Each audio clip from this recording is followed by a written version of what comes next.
నమస్కారం. ఏపీ టుడేకి స్వాగతం. నేను మీ మాదిరెడ్డి శ్రీనివాసరెడ్డి. ఇటీవల జరిగినటువంటి ఎన్నికల్లో కూటమి పదే పదే వైఎస్ఆర్సీపీ ప్రభుత్వం మీద చేసినటువంటి ఆరోపణలు ఏంటంటే ఆంధ్రప్రదేశ్ రాష్ట్రం సర్వనాశనం అయిపోయిందని, అభివృద్ధి లేదని, విధ్వంసంతో మొదలైందని, విధ్వంసానికి గురైపోయిందని, ఈ ఆంధ్రప్రదేశ్ రాష్ట్రాన్ని తిరిగి బాగు చేయాలంటే డబ్బులు లేవని శ్వేతపత్రాలు విడుదల చేస్తూ ఏమీ చేయలేని పరిస్థితిలో ఉన్నామని ఇప్పుడు లేటెస్ట్ గా చంద్రబాబు నాయుడు గారు చెప్తా ఉన్నారు. అయితే గతంలో ఎన్నికల ప్రచారంలో వీళ్ళు చేసినటువంటి దుర్మార్గమైనటువంటి ప్రచారం ఆంధ్రప్రదేశ్ రాష్ట్రంలో అభివృద్ధి లేదు అని. ఇక్కడ వాళ్ళు దుర్మార్గమైన ప్రచారం చేయటాన్ని నేను తప్పు పట్టను, ఎందుకంటే అధికారంలోకి రావడానికి ఎన్నైనా చెప్తారు. ఇందుట్లో తప్పేదన్నా ఉందంటే జగన్మోహన్ రెడ్డి గారిది కూడా ఉంది. ఆయన బయటకు రాకపోవటం, ప్రెస్ మీట్ పెట్టకపోవటం, చేసింది చెప్పుకోకపోవటం. ఉదాహరణకి ఉద్దానంలో డయాలసిస్ సెంటర్స్ పెట్టాడు చంద్రబాబు నాయుడు గారు, అదే పరిష్కారం అని చెప్పేసి ప్రచారం చేసుకున్నాడు. కానీ శాశ్వత పరిష్కారం చేశాడు జగన్మోహన్ రెడ్డి గారు. కంప్లీట్ అక్కడ వాటర్ వల్ల ఫ్లోరోసిస్, వాటర్ లో ఉన్నటువంటి ఫ్లోరోసిస్ కంటెంట్ వల్ల సమస్య వచ్చిందని, అసలు ఆ వాటర్ అక్కడ వాటర్ తాగే పరిస్థితి లేకుండా దూర ప్రాంతాల నుంచి పైపుల ద్వారా నీటిని అక్కడికి ఏర్పాటు చేయటమే కాకుండా బ్రహ్మాండంగా హాస్పిటల్స్ కట్టించి అక్కడ శాశ్వత పరిష్కారాన్ని తీర్చాడు. కానీ చెప్పుకోలేకపోయాడు. ఇక్కడ వైఎస్ఆర్సీపీ ఏం చెప్పింది అంటే ఇక్కడ తప్పు ముమ్మాటికి జగన్మోహన్ రెడ్డి గారు. ఎందుకంటే చంద్రబాబు నాయుడు గారు చేసేది పిసరంతా, చెప్పుకునేది కొండంతా. జగన్మోహన్ రెడ్డి గారేమో చేసేది కొండంతా, చెప్పుకునేది పిసరంతా, అసలు చెప్పుకోడు. ప్రెస్ మీట్ పెట్టడానికే బిడే పడతాడు, సిగ్గుపడతాడు, ఎందుకో అర్థం కాదు. దానికి భారీ మూల్యం ఆయన చెల్లించుకున్నాడు. ఈయన జూలై 17వ తేదీన ఐక్యరాజ్య సమితి, నీతి ఆయోగ్ వాళ్ళు, అంటే ఐక్యరాజ్య సమితి వారి సూచనల మేరకు నీతి ఆయోగ్ వారు భారతదేశంలో సుస్థిరాభివృద్ధి అంటే సస్టైనబుల్ గ్రోత్, ఈ సుస్థిర అభివృద్ధి మీద ఓవరాల్ ర్యాంకింగ్స్ ని విడుదల చేశారు.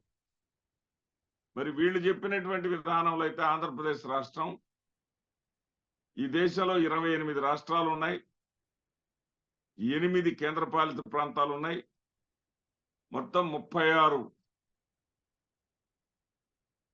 విభాగాల్లో అంటే 36 రాష్ట్రాల్లో ఆంధ్రప్రదేశ్ రాష్ట్రం వీళ్ళు చెప్పేటటువంటి మాటలుగా నిజమైతే ఏ 30వ స్థానంలోనో 36వ స్థానంలోనో ఉండాలి.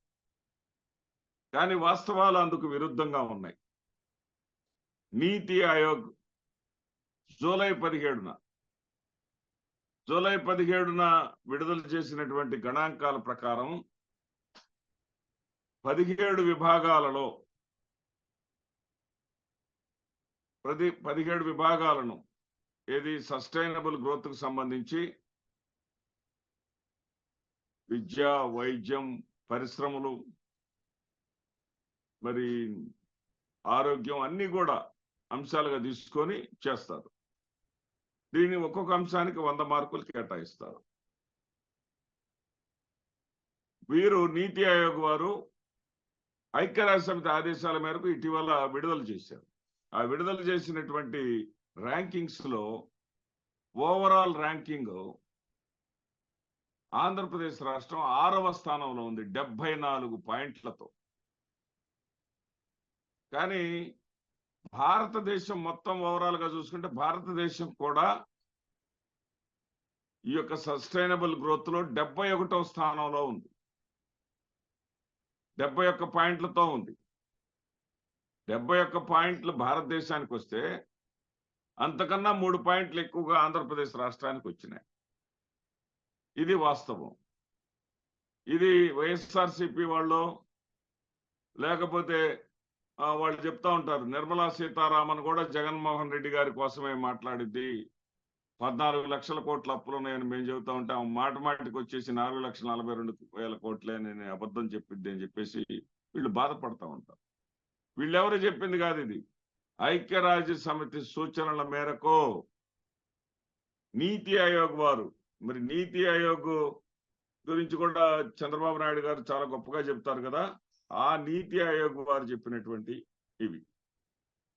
దీని ప్రకారం అయితే మొట్టమొదటి ర్యాంకు దేంట్లో వచ్చిందంటే ఆంధ్రప్రదేశ్ రాష్ట్రానికి క్లీన్ ఎనర్జీ, అంటే అందుబాటులో ఉన్నటువంటి వనరులతోటి శుద్ధమైనటువంటి శక్తిని అంటే పవర్ని అందించటంలో ఆంధ్రప్రదేశ్ రాష్ట్రం ప్రథమ స్థానంలో ఉంది. అంటే వీళ్ళు ఏం చెప్తారంటే, అంటే ఎన్ని పాయింట్లతో ఉంది ఇక్కడ ఆంధ్రప్రదేశ్ రాష్ట్రం?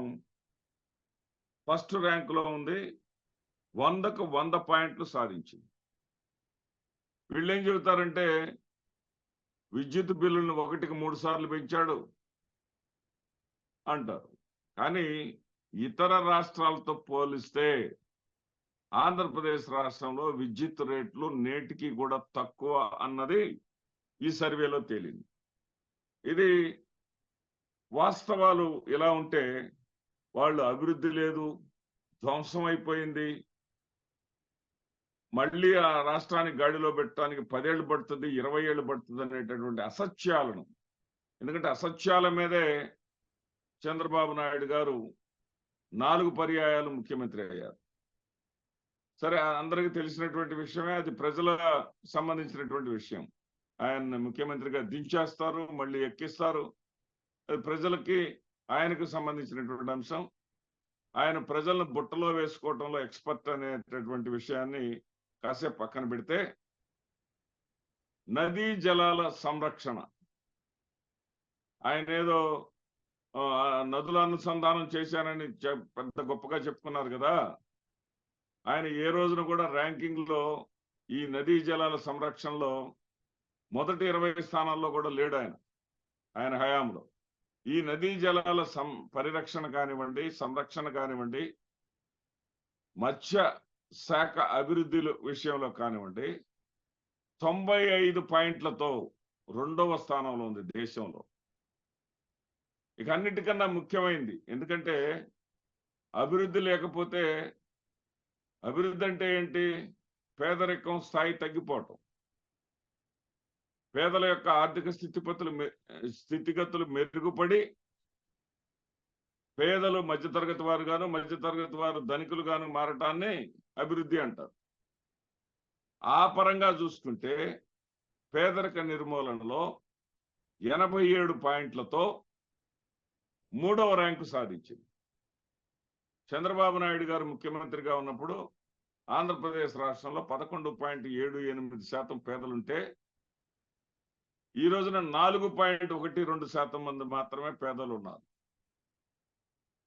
ఇది ఈ గణాంకాలు మనం ఇచ్చేది కాదు,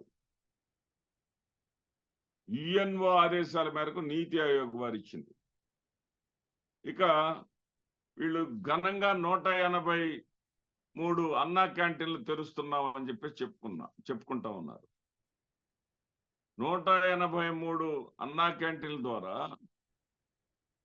ఒక్కొక్క అన్నా క్యాంటీన్లో 50 మందికి అన్నం పెట్టారనుకున్నా, వీళ్ళు 9,150 మందికి అన్నం పెడతారు. అంటే ఆంధ్రప్రదేశ్ రాష్ట్రంలో ఉన్నటువంటి 5.5 కోట్ల మంది ప్రజల్లో ఏది పేదలు అనే వాళ్ళ శాతం 4% వేసుకున్నా కానీ ఎన్ని లక్షల మంది ఉంటారు? వీళ్ళు పెట్టేది ఎంతమందికి? పబ్లిసిటీ కోసం 9,150 మందికి పెట్టి ఏదో ఘనంగా ఆగస్టు 15 ప్రారంభిస్తున్నామని చెప్పుకున్నారు.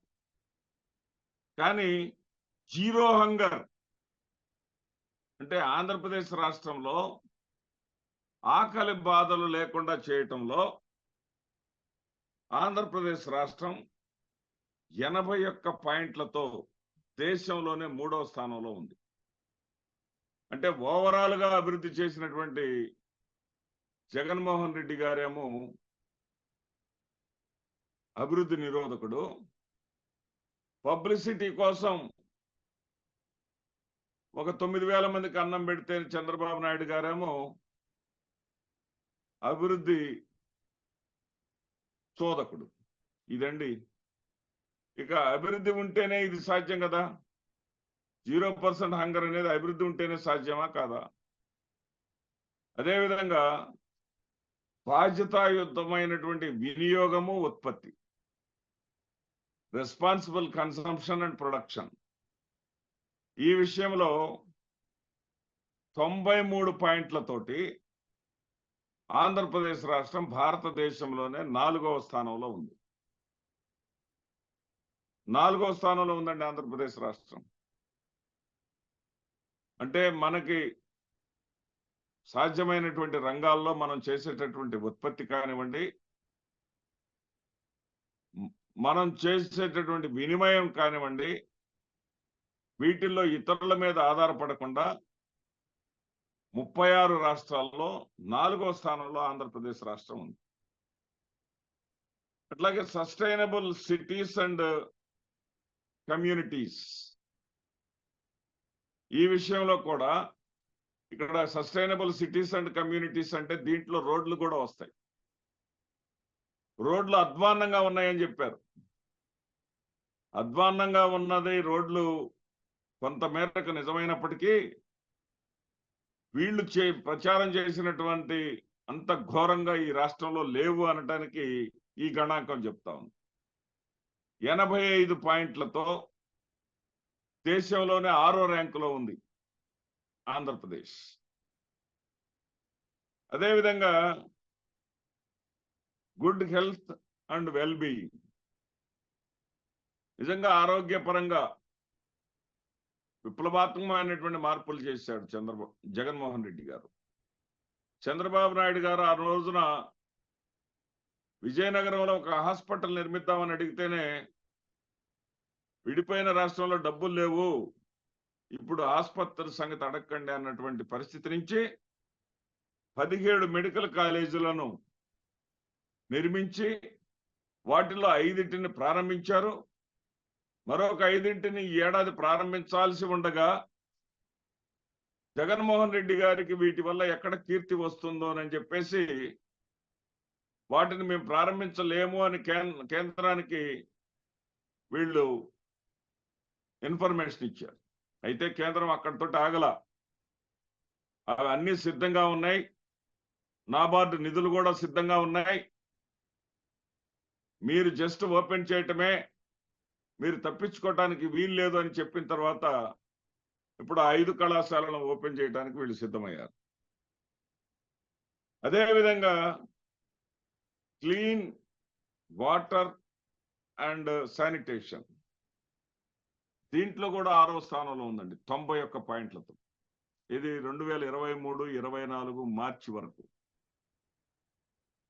ఎందుకంటే ఆ తర్వాత ఇప్పుడు ఆంధ్రప్రదేశ్ రాష్ట్రంలో పారిశుధ్య లోపం కారణంగా ఈ కూటమి ప్రభుత్వం వచ్చిన తర్వాత అతిసార విజృంభించి, కూటమి ప్రభుత్వం అనడానికి లేదు, ఎందుకంటే వర్షాలు వచ్చిన తర్వాత అతిసారం వస్తుంది పారిశుధ్యం లేకపోతే.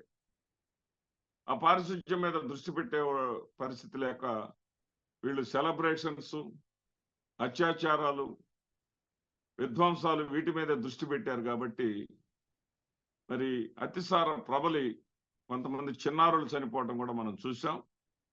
ఇప్పుడు ఏ ర్యాంకులో ఉందో చెప్పలేం, కానీ 2024 మార్చి వరకు అయితే 91 పాయింట్లతో 6వ స్థానంలో ఉంది.